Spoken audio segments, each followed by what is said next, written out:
welcome to Red, White, and Bi. I'm Hannah. And I'm Ash.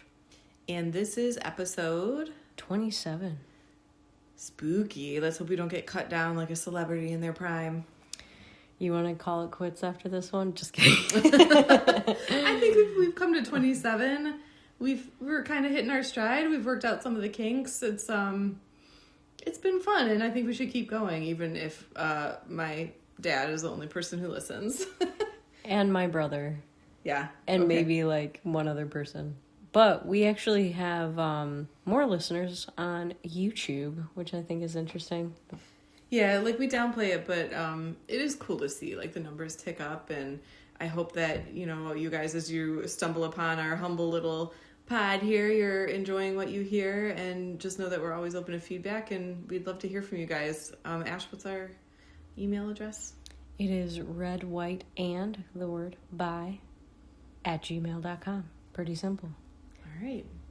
I have to say, though, Hannah, if we ever decided to end this podcast, I think we'd have a difficult time. Want to know why? Yes.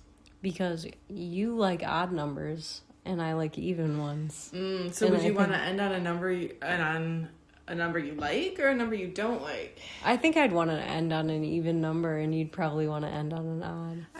Yeah. Hearing you say you want to end on an even makes me squirm a little bit.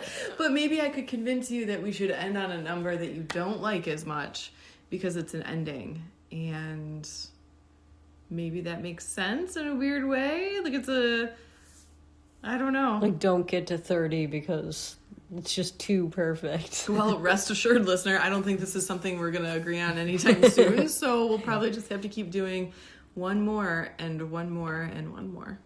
So here we go. Don Lemon actually got arrested. I was pretty surprised when I saw. Let's give some context to this. So we're surprise, the state of the week, as if we're a Sesame Street episode. This month of news cycle has been brought to you by Minnesota. Yeah. Minnesota sucks. I always kind of thought that Minnesota sucked anyway, and then I hate it more than ever. But the silver lining here is that I finally know the difference between Minnesota and Wisconsin. You would think, like, being a Midwesterner, it would be, I don't know, like, more familiar to me. But I think for my entire life, I've just thought of them as completely interchangeable. I know what the outlines of the state look like, but I'm usually pretty good with geography. I can picture the shape of the states, but I don't know which ones go where for these particular two. And I always think about Wisconsin as similar to us with maybe like a little bit of a worse accent. But Minnesota, it's like, get your shit together. You didn't vote for Reagan. And which one had Dahmer? Dahmer was Minnesota. Are we sure? Yes. I always thought it was Milwaukee. Oh, maybe it is. Yeah, I think you're right. Keep talking. Yeah, you're right. She's right. It's Milwaukee. I don't know. No, you're right. It sounds right now that she says it. Plus, it's like, this dude was working in a chocolate factory in Milwaukee, and yet he decided to eat people. It was Wisconsin, yeah. It's like, what are you doing? You come from the land of cheese, and you work in a chocolate factory, and you're eating people. So his taste buds were just all wrong, and that was the main issue. Maybe he was secretly a Wisconsin, and Wisconsin? Hang on, there are screaming children outside, and it sounds like someone's being flayed. Yeah, it sounds like murder. It's Dahmer. We conjured it. If you say his name 3 times on a cold winter's night. Speaking of screaming children, let's talk about what happened at this Minnesota church. Oh, okay, yeah. Actually, that's perfect. Thank you, universe. So, these anti-ICE protesters, and probably paid to be there from some stupid thread online, all happen upon the same church at the same time with a former CNN broadcaster. Wait, time out. Is that what they're claiming? That it was like coincidental that they all showed up? I mean, it's organized, right? It's obviously organized. And Don Lemon must know that they're going to do this. He's there too, and he's videoing all of this.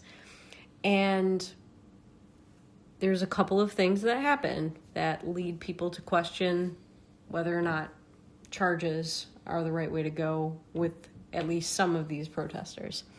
So people were apparently both obstructed from entering their place of worship by the protesters outside. And then additionally, the protesters were yelling. It's on video if you haven't seen the videos, or I can cut one in. The videos, like, just to keep backing up a little bit more and keep setting context, it's pretty spooky. Like, as somebody who grew up in church and stuff like this, I have, like, imagined, I remember being a kid and, like, imagining that they were going to come for the Christians one day, you know, because of all the propaganda about how you need to be prepared to die for your faith at, like, 5 years old. So, like, it's a scenario I remember sitting in church and picturing, like, what if like the Gestapo came in and like was gonna round us up and people like were screaming and angry and like corralling us. It was something I worried about as a kid, which is bizarre to think about now at 38 years old, but that's exactly what happened here. You have video of a church service and then people come pouring in from the outside. They're angry, they're screaming. Again, it's not super clear what they're in protest of, except white churchgoers. I think some people mentioned like that they had white privilege because they weren't helping their brown and people of color, like fellow state citizens. So basically you're a racist because if you claim to be a Christian but you're not welcoming to people who are not here, which like, do we even know that about this specific church? Or did you pick one based on its size and the fact that you have this former CNN journalist in your cohort? You know, what is the real motivation for targeting this specific church? I don't know. It seems flimsy at best. It seems like they picked on some group of people that they knew would be there and that they suspected maybe voted in a way that was different than them. And this is something we've talked about, I think, on the show before, and I want to bring it up again. I don't understand why every time I encounter, whether like personally directly or like through like observation on social media, every time I encounter like an angry liberal, they are equating like Republicans with Christians or conservatives with Christians, and everything about their like political attack harkens back to like Judeo-Christian beliefs. And to me, like I think there may have been a time when that was true. Like you want to go back to like the 80s or something like that, like Bible thumping conservative Republicans, whatever. But this is 2026 now. I would consider myself on the right. I don't consider myself a Republican. We've talked about that, but like atheists are on the right. Muslims are conservatives. A huge number of Hispanics are conservatives. The days of being able to equate it with like a Southern Bible thumper are well behind us. I think you make a great point that a lot of the time we don't hate individuals because we get a chance to know them and talk to them. And although I am not on the left, I can get along with people on the left, especially one-on-one, because we actually just talk about other things. Oh, you mean politics isn't the sum of what a human person is? Yes, and the idea that the problem, I would say, on the left with some people having that kind of disconnect where they want to lump everybody in is that a huge part of being on the left has to deal with collectivism. So you throw Republicans, Libertarians into a collective that you don't really know or understand or even care to understand. And it's way easier to hate people when you don't get a chance to know them at all. Like I might disagree with or even dislike or hate every part of the ideology of the left, but I still understand that there are plenty of people on the left that I can get along with and treat as a human being. Yeah, and even some of the more upsetting things that we've talked about on this show, some of the like brazen shows of ignorance and like bigotry of the left, even in those worst situations, and we've talked about this off air, like I can understand how somebody could arrive to these conclusions and come by it honestly and really feel like they're doing the right thing and standing up for the little guy. Like I believe that probably many, if not most, of the people who are spewing some of these worst things are coming at it from a place of like genuinely thinking that they're making the world better and trying to help. Yeah. So, and I've always thought that about, and we've talked about this too, specifically like the wedge topic of abortion. Like, I remember getting to a point where I realized, like, you know, I'm pretty staunchly pro-choice. Ash is very staunchly pro-life. Interestingly enough, we agree on almost everything, even though we would label ourselves differently. But the point is, even before I met you, Ash, I got to a point where I realized that, like, if I truly believed that this was murdering infants, I would be just as upset. And if I believed that, I would hope that I would be as active as these people that we see who believe it. I don't believe it, and I wish I could re-educate these people, but that doesn't take away from the genuineness of their good intentions. I realize that's not the end of the story when it comes to how we live our life in the world. Good intentions aren't exactly enough, but you have to acknowledge that people aren't villains or monsters. They're doing the best they know how to do. Yeah, and I think that's what we're missing a lot of the time. The powers that be are trying to pit us against our neighbors, when if we really talk to each other about most of these issues, we would see that the other person is well-intentioned, and probably see that the government and maybe elites in business don't want us to get along, because we would have more power than they would have if we were united in hating them. Yeah, and like, I guess to make sure, like, I'm doing my due diligence not to be hypocritical, in this story about the protesters, in quotes, you know, raiding this church and causing a ruckus in the middle of these people's church service, I think this is part of the reason that makes me believe that a lot of this has to be paid or like orchestrated with a bigger agenda at play than they're letting on. I don't think the regular everyday Joe Schmo moving from a place of good intentions, like, it's not even really a clear statement of what they're actually trying to accomplish with this weird, bizarre act on video with Don Lemon in tow for, like, some bizarre reason.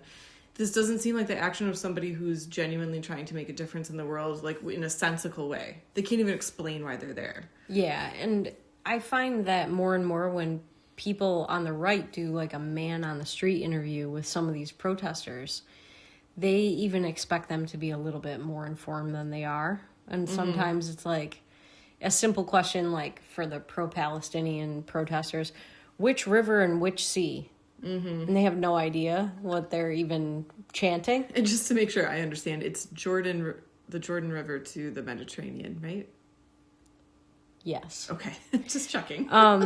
So all that said, though, before we really get into the nitty-gritty of the Don Lemon situation, I have a couple of questions that came up as a non-religious person, as somebody who just wasn't raised with church. Oh, okay. So I have had a couple of friends who were very religious, and they were Christian, and they both were like in a comment section in one of my posts one time were saying that it was biblically prophesized that toward the end of days, Christians would be like hunted down or persecuted.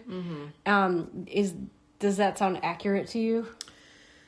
Okay, let me qualify my answer with a paragraph here. First of all, I have read the Bible cover to cover. It was something that I was strongly encouraged to do. That being said, I cheated on a lot of my assignments. I didn't actually read every single word cover to cover. Certainly didn't comprehend it all at like the age of 10 or whatever I was. And even if I had, it's been a long time. So I can't I can't quote scripture, like certainly like the way I used to, if ever. I can say that is the sentiment with which I was raised. Okay. That Christians would be hunted, that I think there's some sort of like structure in Revelation where, oh gosh, and don't ask me about the specifics, but something where like God lets the Antichrist out of, or Satan or whomever, out of hell, and he's allowed to like wreak havoc on the world for a period of time. Okay. Like he's given full reign, and it's chaos, and it's like evil. And so for a period of time, evil rules the world. I think it might even be a long time, like 1,000 years or something like that. So in that period of chaos and evil, Christians are hunted down and persecuted, and like it's horrible. It's hell on earth. And I was raised with that idea too. That like that would be a sign of the end times, is that Christians are hunted down. Well, then when I see footage of those kids crying, given what you said that kind of triggered that thought, that memory of my friend saying that, I just think how bad I feel for them. Like, the fear, I don't think the fear is easy. Maybe it's easy to explain. I don't think the fear is necessarily relatable to somebody who didn't grow up in church or who isn't active in church and maybe doesn't understand that particular culture. I remember, and Ash, we've watched this in the years, I don't know, like in the last year, I think. There was, in particular, and I'm not going to get into the details because like I don't think a lot of fundamentalist people out there are listening to us at all, but basically it was a song about like the end times, and like you would be tried on your faith, and you would be like put to the test like a martyr, basically. Like, do you believe in Jesus? And like, are you willing to die for him? Remember we watched the weird music video together, and there was a little boy in prison with his dad, and his dad was being interrogated, and like the implication is that he's convicted and sentenced to death for believing in Jesus, and the two are ripped apart, and it's this really dramatic scene, and the little boy is crying, and the implication is that he'll be the next to be put to death because he'll be put to the same interrogation. right. And I remember watching that video, that music video, as a very little girl, like maybe 5-6 years old, probably around the same age as the little boy in there, and sobbing. Yeah. I remember being so afraid, and like picturing me and my dad in a prison cell and watching him be dragged away and crucified because he wouldn't deny Christ. So while I can explain that, I think when I see the videos of those kids in church crying, like that's what I'm referring to when I say like that was a scenario like I pictured as a kid and like worried about. Yeah. So when you see the kids in the pews like crying, like that's not fear like I'm in a crowd and I lost my mommy. That's on a different level that I don't know that the average American can understand. Yeah, and I remember saying to these two friends, like, during this conversation, like, you guys, it was a male and a female, and I was like, because I'm a Midwesterner, you guys, if Christians are persecuted in the United States, it will only happen because we let Islamists take over. It's not going to be because of the Antichrist. Like, in a rational way, I don't think this is something that's going to happen to you. And they were both, like, livid because just that suggestion, I understand, it is not in the way that they interpreted Scripture, and I knew nothing about that, so, like, I was stepping on Well, and you're something. bringing a voice of logic to a situation that is religious. been built on, like, faith and religion and, like, lore. But I agree with you, like, maybe not necessarily Islamist, but, like, I agree that the Constitution would have to have a breakdown for that to happen in our country. I agree with that. And I would say... But also that's what they're afraid of. Like, I think they believe that whatever it looks like, they're going to be persecuted. So, yeah, there will be a breakdown of the Constitution. There will be a breakdown of, like, Western values. Yeah, and I hope you know what I mean when I say I don't believe this is a Christian nation in the way that it was built on Christian belief. Like, I believe most of our founders were deists, and some of them were Christians, certainly, but I believe it was built on religious liberty. It's not a Christian nation in the way that some might say. But it's still largely a Christian nation in that the majority of the population is Christian.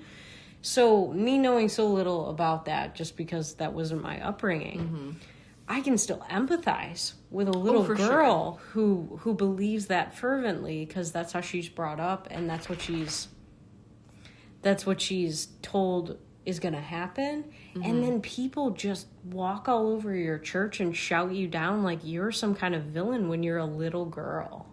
Yeah, I think it struck a chord with me, especially because of my past and stuff like that. There's a particular clip that has come out of this where there is a young boy crying and his mom is like sheltering him with her body and holding him, and he's got his face in his hands, and it's clear that he's sobbing. Yeah. And the dad is kind of like half standing, half sitting, trying to like assess the situation and take care of his family.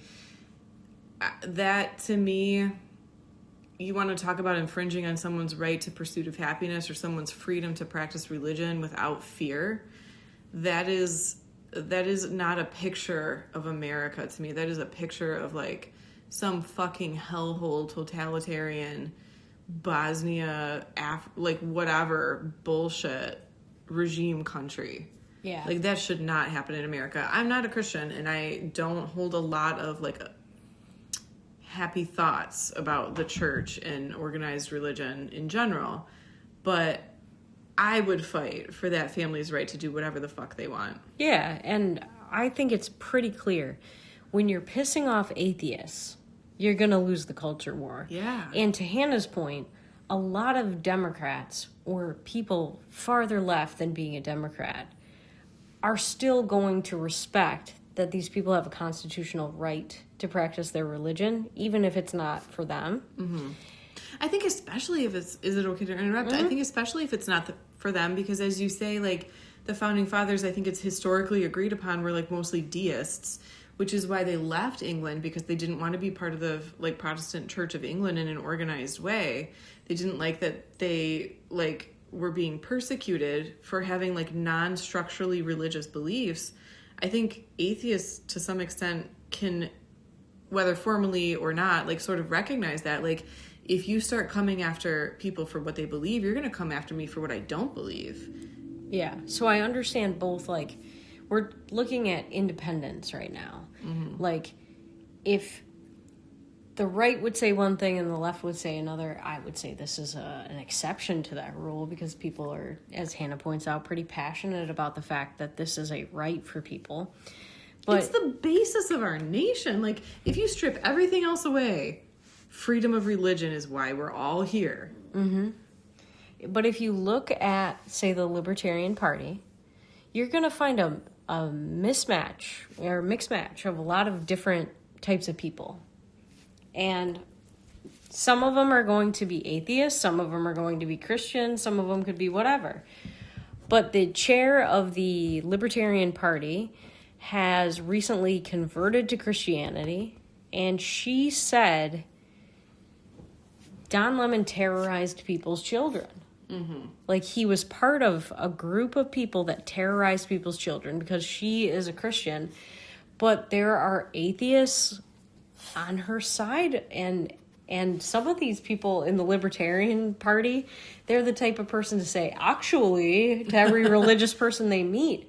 But they're pissed off about this because they know the Constitution. And they know that these people, whether they agree with them or not, have a right to go to church. And I think, like, that, I didn't even realize it until we've talked about this a little bit, but generally we try to save our, like, heavy political discussions for the podcast because we want it to feel genuine and, like, the first time we've talked about it, and for the most part we do.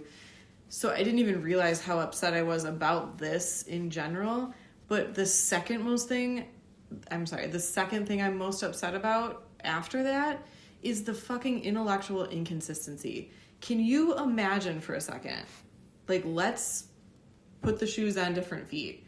Can you imagine for a second a bunch of MAGA protesters walking into the middle of a mosque service, mixing the women in the men's section and the men's in the women's section, and just blowing up the service with, like, shouts of, like, go back to your country, and if you can't assimilate, you don't belong here, and they like, call us Nazis if that's what the people on the right did. It would be riotously, like, these people would be immediately in prison, like, there would be, like, reparations discussions. Like, just think for a second what you would do if it was somebody that you didn't hate. Like, it was somebody you think about for a second what you would do if the shoe was on the other foot, if it was one of your pet causes that the exact same action was being taken against. Yeah, and so we have to look at the law here. The law beyond just the Constitution.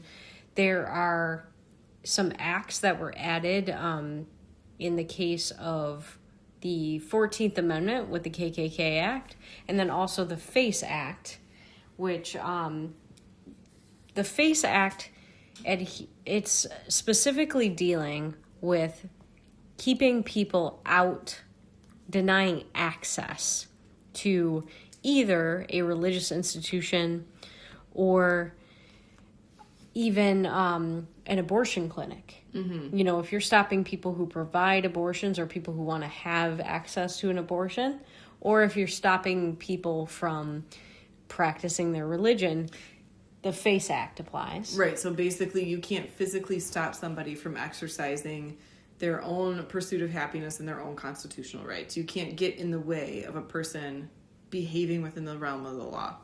And then the KKK Act is specifically geared toward disrupted rights. So when you are keeping people from practicing their religion, or you are interrupting their service, or if you are inhibiting them from practicing any right that they hold as either a group or an individual, then the KKK Act applies.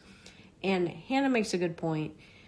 All of the articles we have looked at, because we just wanted to get down to the nitty-gritty of the actual charges against Don Lemon and 3 others, they all just say he was charged with civil rights violations, civil rights crimes.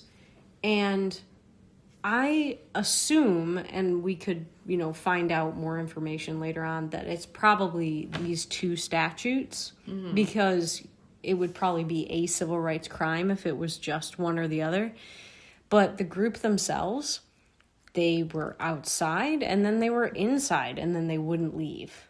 So it's criminal trespassing, and it's violating people's right to practice their religion, inhibiting them from entering, and then inhibiting them from doing their service.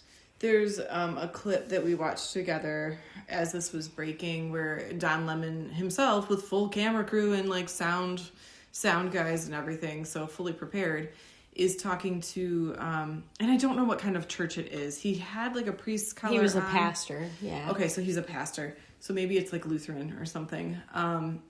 But he's interviewing, or like confronting is a better word. He's confronting the pastor of this church. And the guy you can tell he's acutely aware that he's on camera. He's minding his P's and Q's. He's nervous and on guard, trying his best to diffuse the situation. I feel for the guy. It's got to be scary.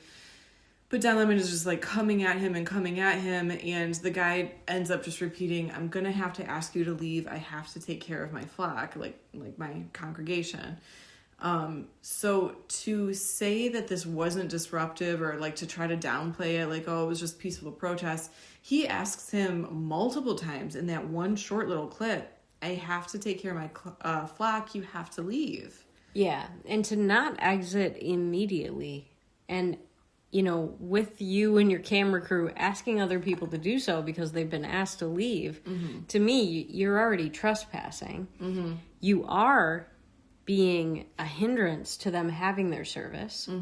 And then if that crowd was big enough that you are keeping people on the outside from getting in, then all of these charges seem valid. Or similarly scary, if you have enough people around the entrances and people feel like they can't walk past your group of protesters to leave.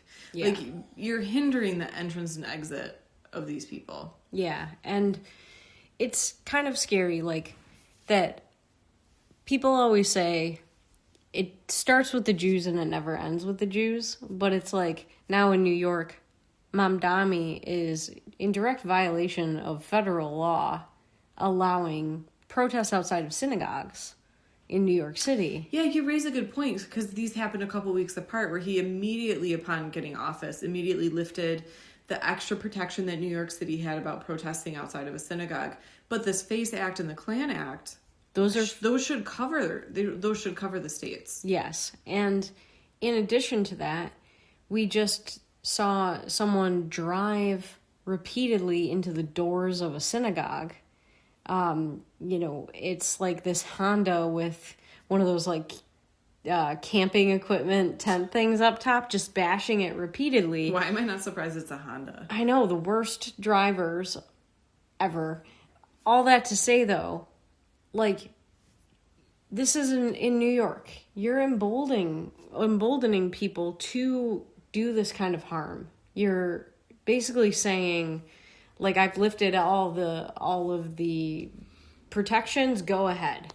And yes, it's happening everywhere now, and that's how you lose the culture battle. It's like, I don't know of a rational person, religious or irreligious, who would agree with going to places of worship and pestering the people who are just trying to do what they've always done and what makes them feel safe and like part of a community. Yeah. It just seems like the wrong way to go about things. So I'm curious, like, of the crowd that was there that day. So you mentioned this a second ago, that there are 3 people being charged, and now, as of today, they're also officially charging Don Lemon. They arrested him. I feel like they waited for a really, like, public scene. They arrested him at the Grammys. At the Grammys, yeah. So he was there reporting on that, and they come in and arrest him for his activity during this whole thing, which I think is appropriate. But, like, I'm curious as this story develops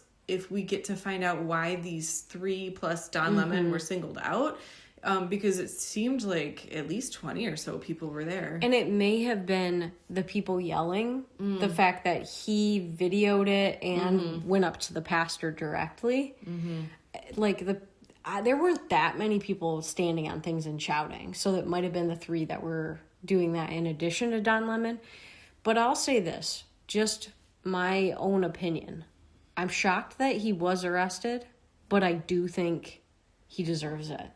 Oh, absolutely. Like, the everything we just said about the freedom to practice your religion in the way you see fit and the constitutional protection that comes with, this seems like, kindergarten logic. Of course he violated it. Of course he should have charges brought against him. And something you pointed out, Asher, I should say, like, you told me one of the people you follow on social media pointed out, the irony of a gay black man being prosecuted under the Klan Act is just like chef's kiss beautiful. Like, we've come full circle, guys. Like, this is the law of justice having a blindfold on. Like, we set up a law. It was fair then. It's fair now. Mind your P's and Q's.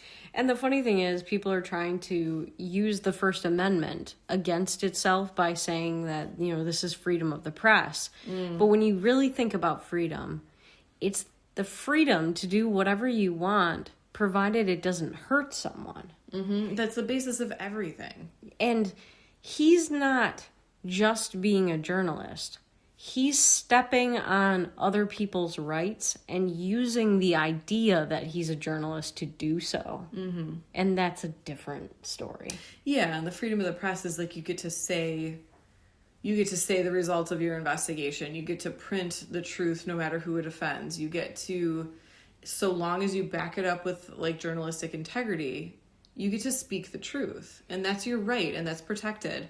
It doesn't give you the right to trample all over someone else's constitutional rights. It doesn't give you the right to do whatever the fuck you feel like is appropriate, regardless of the fucking Constitution. And I think if Don Lemon were a real journalist, he may have gone that day and sat in the back of the church and just videoed it and then gave commentary on it later. Which would have been perfectly acceptable. Have an op-ed piece about how you think the church is hypocritical and bullshit.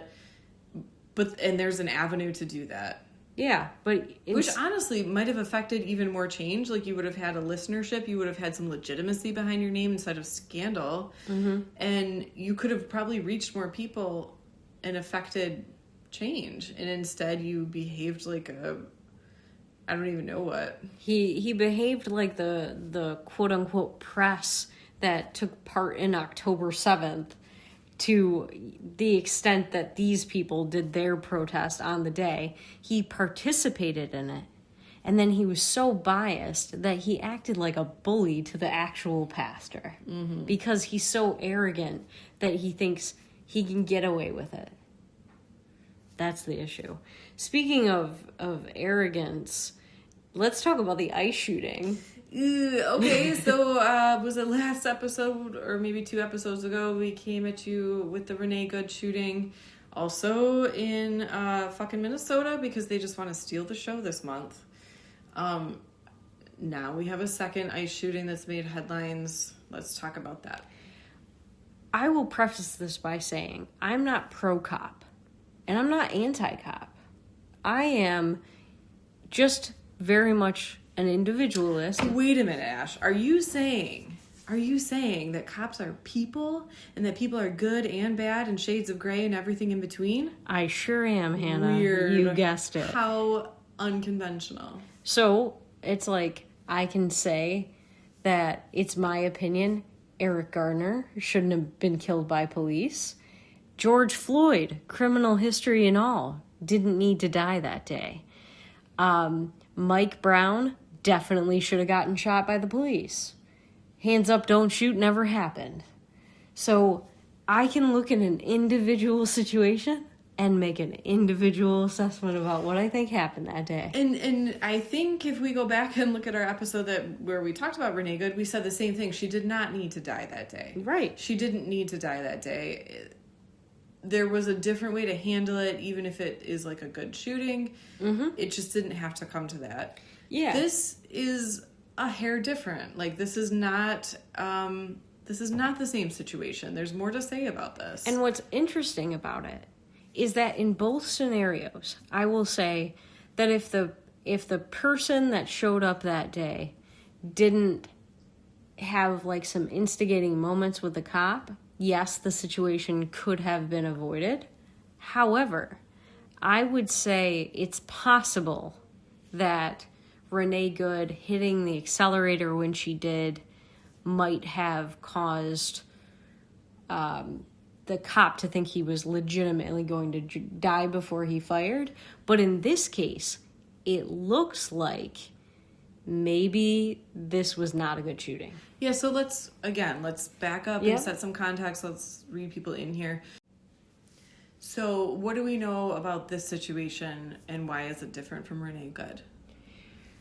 So very similarly to the Renee Good situation, I saw like a trickle of videos. So at first, all I see is that officers had surrounded the guy. I heard officers yell, gun, gun, gun, and shoot. And then the reporting suggested he did have a gun. However, as people are now journalists, everybody has a cell phone, it started to look as though in these new videos, they say gun, take the gun from off of his back where it was holstered, and then shoot him. So my question is, because I'm always open to new information, is it either possible that he had some other gun on him, or... Well, and let's back up even further than that.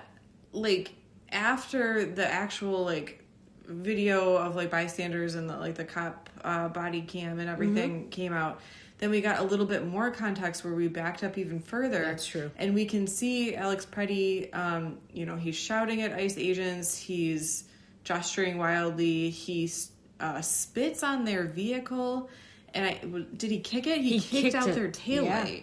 So he's, a person versus a vehicle, there's a limit to the damage you can do, right? Like, you shouldn't be in fear of your life. But he is like, vandalizing the vehicle and damaging it. Yep, and spitting at anybody is assault. This happened the week prior.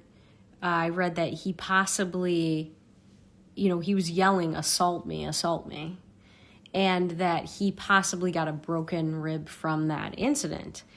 So some people who are pro-ICE, pro-MAGA are saying that somehow justifies it. Again, I would say look to George Floyd. It doesn't matter what happened in the past. What matters is the current context of the situation. If you're not in imminent danger, you don't have to kill someone. Mm-hmm. So, to Hannah's point, they might have had a run-in with this guy. They may have had their guard up. They may have also hated the guy. And may have even recognized him from like this previous incident.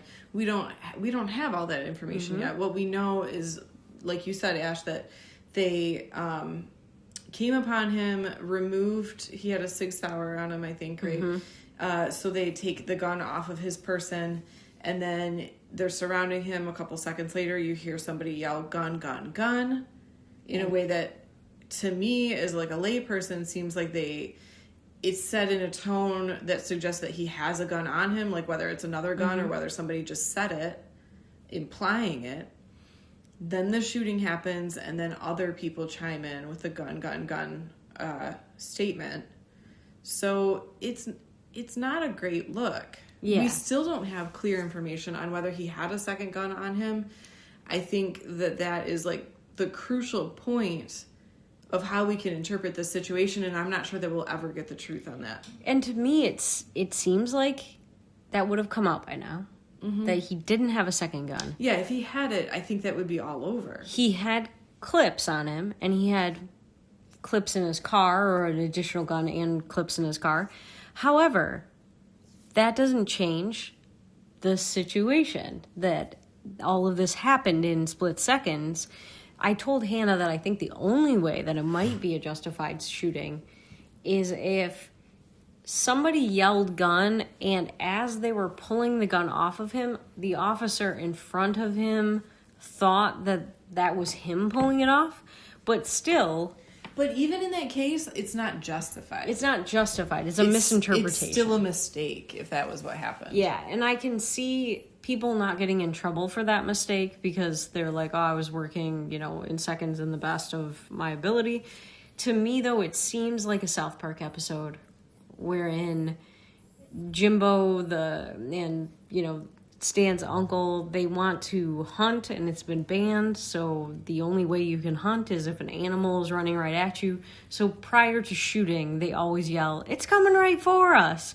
And to me, it seemed like it's possible they had a run-in with this guy. They didn't like him. They didn't want it to happen again. He is armed, even though it's his right, so they got rid of him. And let's not forget, too, several weeks ago, maybe a month or two ago, we were talking about how Homeland Security and ICE is recruiting in overtime. And it's accepted and acknowledged fact that they're not doing their due diligence with training. They're not doing their due diligence with background checks. It's very probable that a well-intentioned person just simply doesn't have the tools that they need to react appropriately in a situation like this. And I'll up the ante and say that it's very possible that they're just accepting people who have no interest in following protocol in a situation like this. They're playing a little fast and loose, and this is a horrible consequence of that. And to harken back to something that Hannah actually just said earlier, sometimes good intentions aren't enough. Sometimes, it's not the end of the story. Very often good intentions are not enough. They're usually not enough. So as much as I think that this guy was not protesting peacefully, that this guy was looking for a fight and was inappropriate and not behaving in a way that was in concordance with the law or his right to peaceful protest, I think the guy was an assbag. Yeah. But he's an American citizen with rights. Yes. And we all have a right not to be shot when we could be arrested instead. Yeah, and it's interesting to think about this in a parallel to some other stuff that's going on. Yes, he resisted arrest. Yes, he committed assault, most likely. But what are the charges for assault and resisting arrest? Pretty sure it's not a death sentence when you do these things. And that's something we need to consider. And if it was a death sentence, then it would be arrived at by a jury of your peers or a judge. Like, you would have your due process. You don't just get shot down in the street by somebody who is, and I don't know, I'm speaking out of my ass here, but if somebody who was recruited 6 weeks ago. Yeah. And the reason I mention this is because I saw an article couple days ago about 11 members of the drug trade in China being executed by the government there, that they were hanged. And the Chinese government says, quote, "Justice was done." And I saw a bunch of Trump supporters saying, well, that's the Chinese dictatorship for you, and that's what they do. And I thought, is this really that different than blowing up Venezuelan drunk boats? It's not different at all. And we also have a government that decides that some people should be put to death. I'm not even disagreeing with that. I feel pretty confidently that sometimes capital punishment is appropriate. But, like, you know... To the letter of the law. To the letter of the law, don't... just because a government decides to kill somebody doesn't mean that they're inherently different from ours. Yeah. Hannah knows this. I got a t-shirt for Christmas that is a Millier quote that my contempt for the state is infinite. I don't trust the government at all. And what's a little bit weird to me, to just kind of play devil's advocate here, is to see libertarians say like you have a right to bring a gun to a protest. Like, this shouldn't have happened. It's like, well, yeah. Like, I agree 100% with that. But you realize the state is involved and they can just kill you willy-nilly, and you libertarians hate the state, and you should know that that's what's going to happen. So as I was going about my day today, I knew that we would be recording tonight. I knew that we would be talking about this in particular, and just, you know, zoning out while I do my work. I was thinking about parallel examples to this. And because I work in healthcare, I was thinking... like the comparison of like ACAB, right? Like all cops are bastards. I think that most nurses are arrogant, narcissistic, power-hungry ass bags. Like, I think that most nurses are horrible people with authority issues. That being said, if I'm in the hospital and I'm sick, a nurse is going to help me. Nurses help people every day. They don't have to be good people to be doing good things. And if I'm in a situation where I'm in the hospital and a nurse is taking care of me, with the knowledge that I think that she's probably a power-hungry, narcissistic asshole, I'm going to be extra nice to her. Yeah. I'm not going to go picking fights with her. I'm not changing anything from my hospital bed. If I have a problem with nurses, I can heal up, go home, and write a letter to, like, the head of the National Nursing Union or something. I don't know who I would talk to. But there are better ways to further my cause for reforming the field of nursing than, like, spitting on her and, like, causing a fight while I'm completely under her authority. Yes. So, parallel situation here. You can hate the state. You can hate the government. You can think that what ICE is doing is completely wrong. However, if you show up with a gun and start spitting and kicking and hurling obscenities... you should expect that the asshole you're dealing with is going to treat you like an asshole. Is it correct? Is it within the bounds of the law? No. But is it surprising? Maybe not. And to Hannah's point, whether you hate a nurse, whether you hate a doctor, whether you hate a cop, you're going to be in certain situations where they still have power over you. Yeah, and you should behave with the knowledge that you have of who these people are and what they're capable of.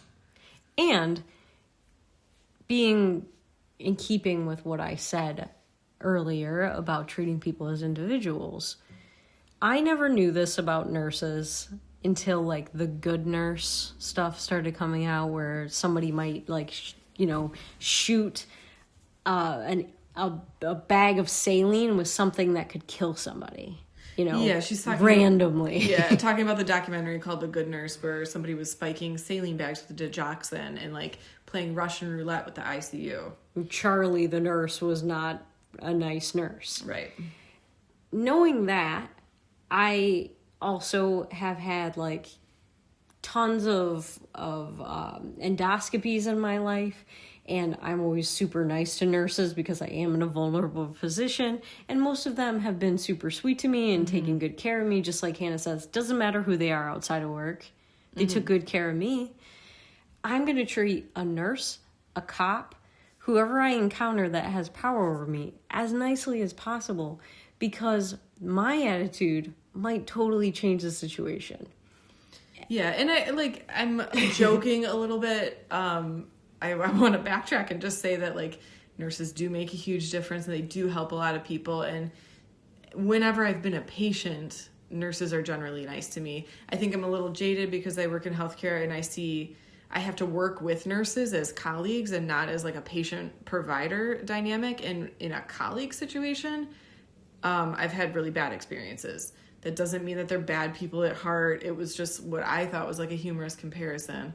But I think it fits the situation, right? Like, it's a good metaphor. And it's kind of ironic that you brought it up, because there was a nurse that got fired recently, made national news for making like a TikTok video about killing ICE agents by injecting them with succinylcholine. Yeah, so again... So they're out there. Yeah, they're not necessarily representative of the field. I know people go into that with the best of intentions. I'm speaking from a jaded, cynical healthcare worker's point of view. But thank you, nurses, for all you do. Nobody wipes butts like you do. And I know a family of 3 nurses, and I like 2 of them a lot. See, So, that's like a 66.6% success rate in terms of personality. Yeah.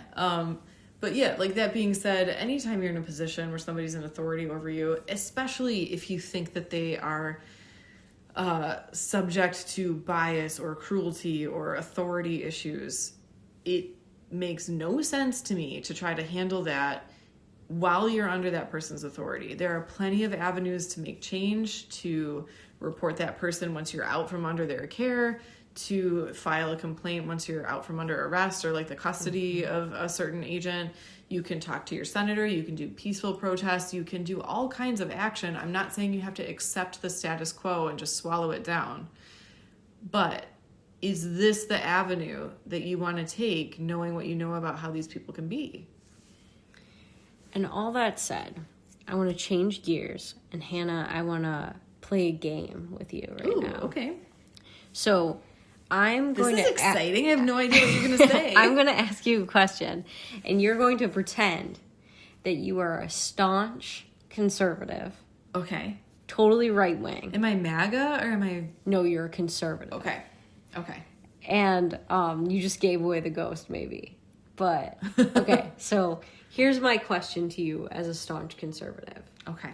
So there's this political candidate, and he loves spending taxpayer money. Mm-hmm. Wants massive bills. He really hates free trade. Okay. Loves to get in there and fuck around with trade just all the time. He's in it. He's the puppet master. Mm-hmm. Doesn't care about Congress. Mm-hmm. Wants to really change things up however he sees fit. And inflation, if he can create it, he's going to do it. Is he a conservative like you? I would say not only is he not a conservative, I don't even think he's a leftist. He sounds like a fucking dictator. If he's willing to disregard Congress and fuck around with the market and do whatever he wants despite the proper avenues of making decisions.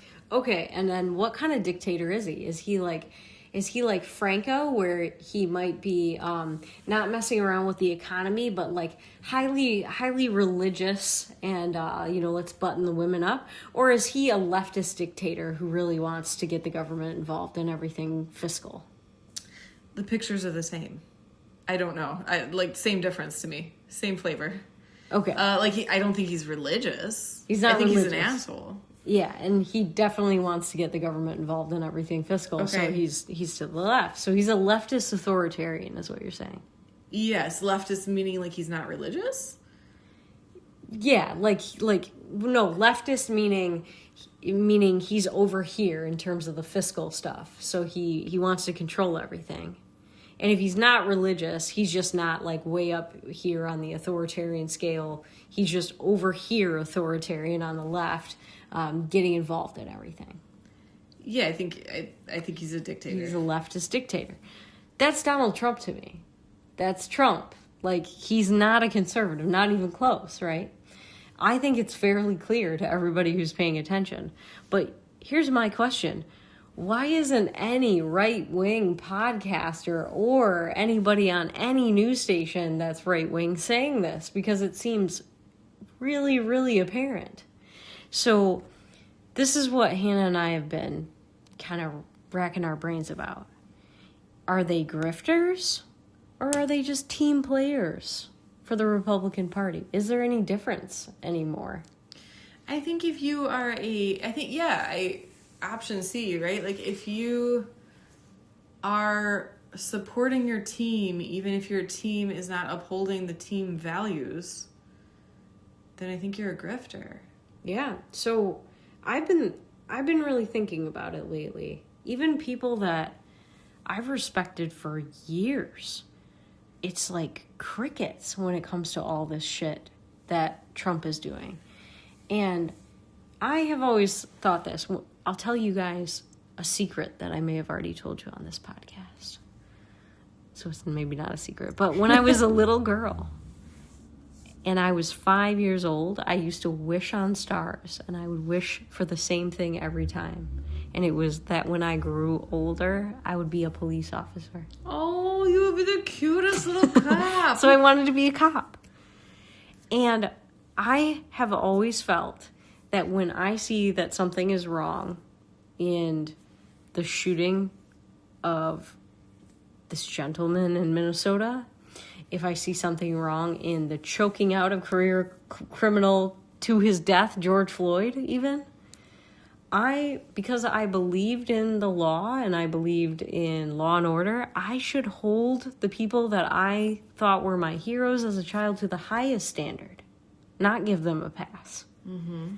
So to me, if I am, yes, my hero, Ben Shapiro, if I am Dana Lash,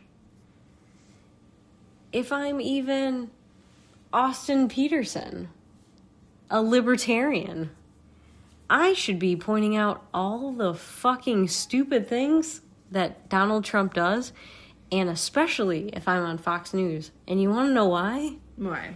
Because Donald Trump watches Fox News obsessively, and he's obsessed with his own ego. Am I misremembering this? Does he own it?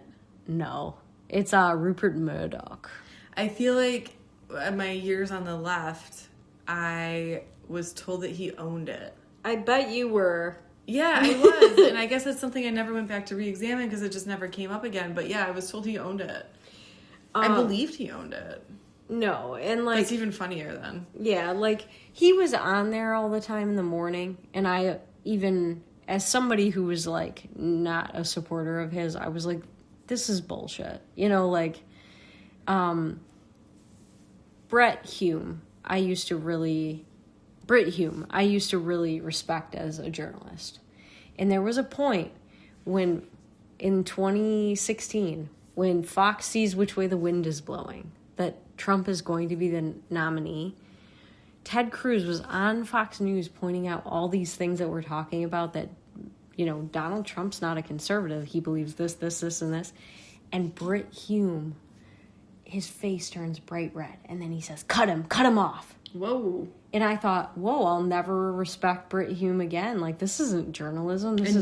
What happened? Did they cut him off? Oh, yeah. Oh. And eventually, Brit Hume lost his show.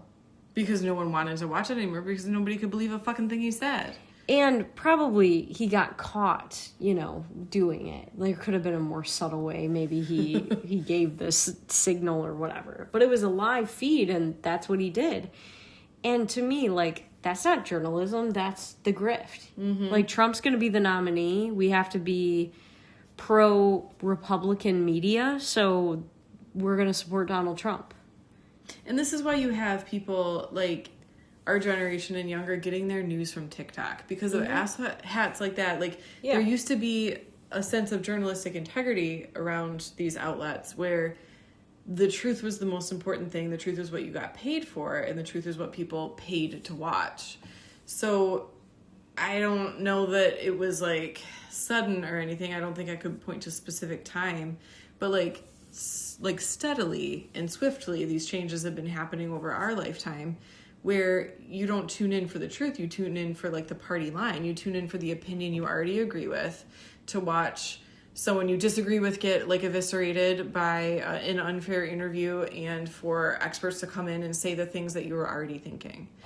Yeah. Like, so it's no wonder you have people turning to these weird, unverified sources of news, because they're all fucking biased and unverified now. And it's become this sea of chaos and misinformation. We've ruined it for ourselves. And what's funny is to see some of these, like, grifter podcasters, like, try to give the people what they think they want, where they just report a bunch of nonsense that they think will, like, get more clicks. I don't think it's going to work for long. I think it's already starting to fail. And I think it's for the same reason that mainstream media is failing.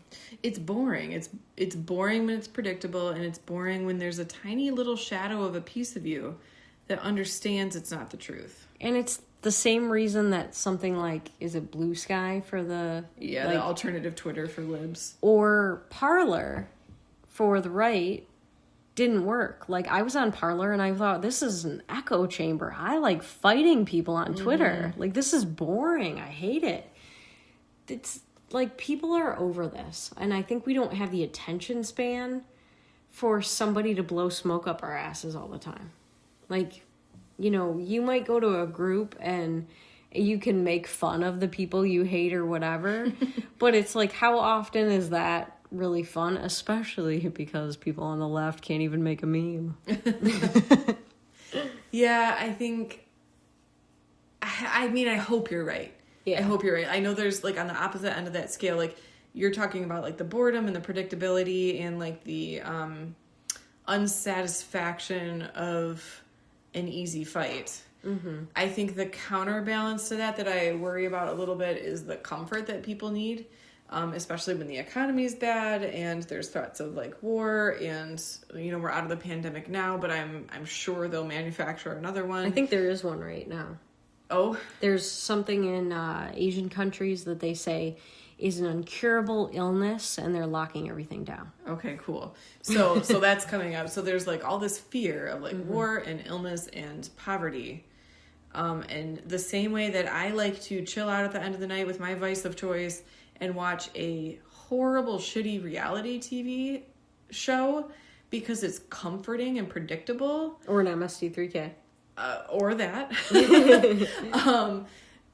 I worry that it's like, if you manufacture enough chaos, people will find their comfort. Yeah. And so there's very much a market for comfort and predictability and bullshit when there's strife everywhere else. And so that's the only thing that I hope you're right. I hope people get bored. I hope they tune out.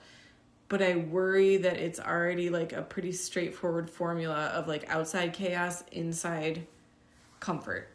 Yeah, I think there are probably a lot more people who would rather toke up and watch Love is Blind in this country, or have their glass of red wine and do it, than anybody who's going to want to watch any kind of news show now. Speaking of which, I really need to know when the next Love is Blind is coming out. We got to look that up. They after. teased Valentine's Day, but then there was one in between, so I don't know. Well, maybe we'll get one for Valentine's too. Yeah, maybe. They make them very rapidly, I think. I mean, I don't think there's a lot of prep. And this time no one got married. It was so the best good. season.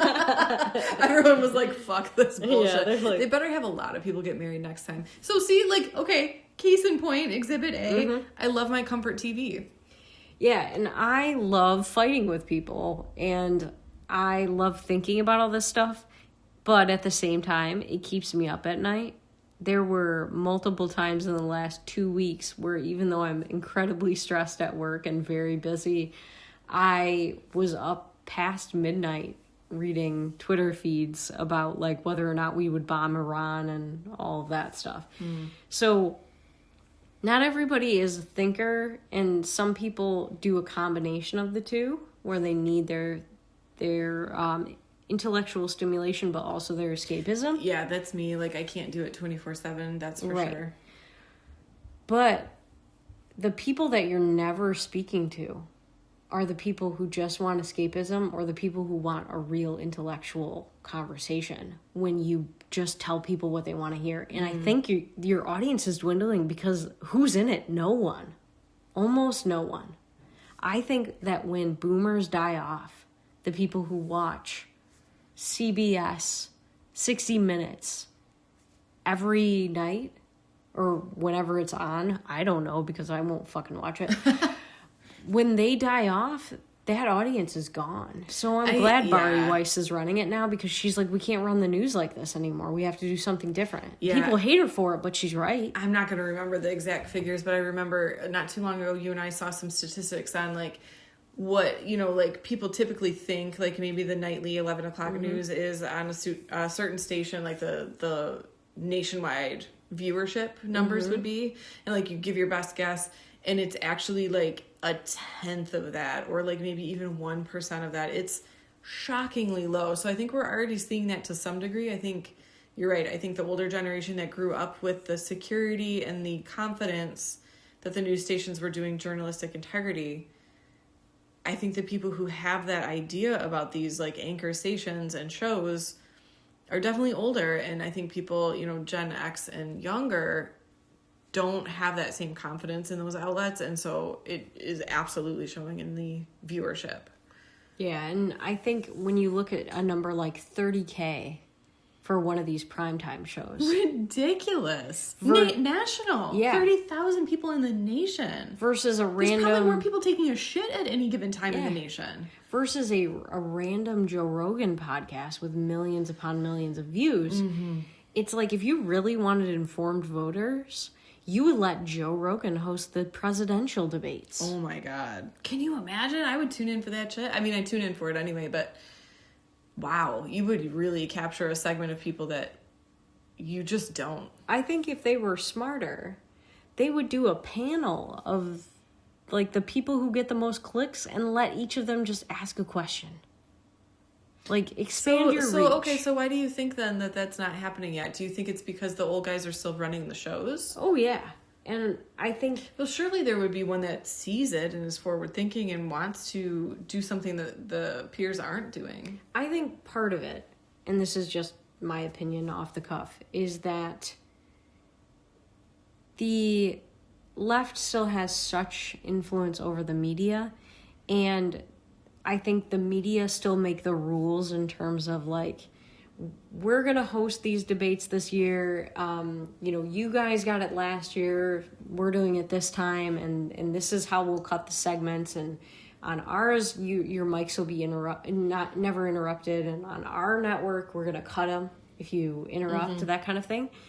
But it's like, until the DNC and the RNC have the balls to say, you're not relevant anymore. But I don't know that there's an incentive for the DNC to do that.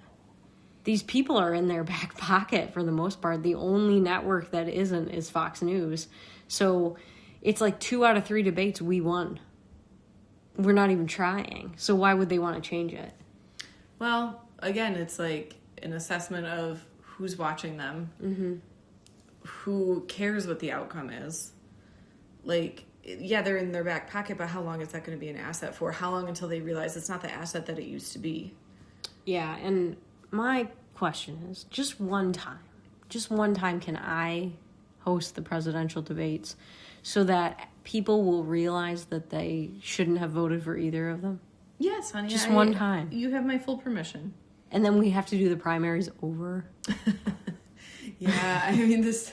No one shows up. It's like when your whole house is a mess and you shake out one rug and you're like, why isn't my house clean? Like, we could fix the debates, but... it wouldn't fix who people the vote house ain't for. clean. all that said, I feel like maybe it's not so new. Like, this grift has been going on a long time. We just didn't have a word for it. Yeah, I think that's probably the case. I was talking to my dad. Hi, Dad. Our faithful listener. I was talking to him the other day about, like, trying to put things into context. Like, I've lived, you know, my span of life. And in that time, I've, you know, have, like, a portfolio of experiences with which to compare things to and, like, kind of give things relative weight. But I know that I'm like a small piece in a giant timeline of our country. So, you know, when I get like really worried about certain things or it feels out of control, things feel unprecedented, it seems like things are falling apart all around us in real time. You can talk to Dad. I can talk to Dad. And so I was asking him, like, this is how I feel right now. Like, you've lived quite a bit longer than me. how does this stack up to your relative, like, library of experiences? And it was comforting to, like, have that conversation because I only know what I know and I realize I'm limited. So it's nice to get, like, a larger context. But I think that it must be true because somebody that I really hate and have no respect for said something that I found to be insightful. And I do enjoy this one thing that they said. Was it Hitler? No, but it was close. Is that people are people. People don't change. Human nature doesn't change. Politics are corrupt. Government is corrupt. People are power hungry, money hungry. The consumer is, like, gullible and very naive and leadable. So I have to imagine that if there are grifters who are getting paid, there is inside networking, like, controlling the media and trying to influence votes and opinions. I have to believe that is not new. Yeah. That it must have always been the case to some degree. We're just seeing, like, a different manifestation of it because we have different methods of passing on information, like TikTok and social media and, shit like that. And it's telling, now that you, like, give me that greater context. Something I noticed, and I'm a youngling. I haven't been around the block that often. But have you noticed that every single election is the most important election of our lives? I realize that every single election is the worst candidates I've ever seen. Mm-hmm. And I feel like the poorest choices I've ever been offered. But I feel like that almost every election. And yeah, you're right, to your point, like the balance of the existence of democracy is always hanging in the balance every 4 years. There's never been an election that wasn't the most important election, according to both sides. And what is really frustrating about being that voter that either is always voting lesser of two evils or is always voting Libertarian, hoping other people might jive, or voting Green Party or what have you, is that it's almost like waiting for a Superman that never arrives. It's like you're always hoping maybe this time it'll be different, but it feels like the definition of insanity. And I keep hoping for an American milieu, and the more I think about it, is like, I'm gonna have to be a man. Oh, no. Well, hey, the night is always darkest before the dawn, and I think Milieu is a really great example of that. Like, look how bad it was before Milieu came around. You can't be a hero like he was if everything was fine. Yeah, that's very true. So I will put my little tiny amount of dwindling faith into the two Cubanos that I hoped for in 2016, that Rubio and Cruz will somehow pull us out of the MAGA abyss. Can I, since we're kind of wrapping up here, sure, tease something that I hope we can talk about next time? Of course. Because we had plenty to talk about this time, and that might be the case our next recording too, but just in case, I wanted to kind of, like, introduce a subject that we may or may not follow up on. So lucky you have no idea if this is important or not. But I am in a group on Facebook that has nothing to do with politics. Couldn't be further from politics.